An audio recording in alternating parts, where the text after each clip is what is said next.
What's up mga kataps? Magandang araw, magandang init ng araw.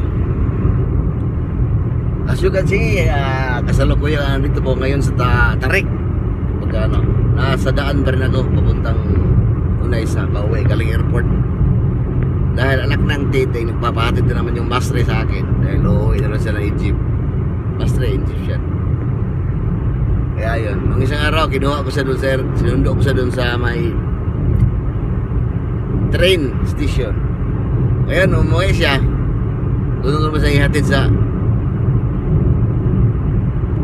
airport.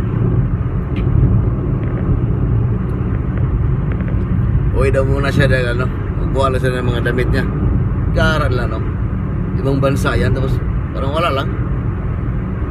Plain. Babalik yan siya, daw? Martes. Sundo naman ako Martes. Parang ginawa lang Parang ginawa lang ng mga ang tawag dito. Kabisira ba? Yung ibang bansa. Pero ano pa yan dito domestic pa rin yan dito. Kaya yun, napakainit na panahon na yan po. Ano ko sa inyo ha? Kaya makita ko sa inyo gano'ng kainit.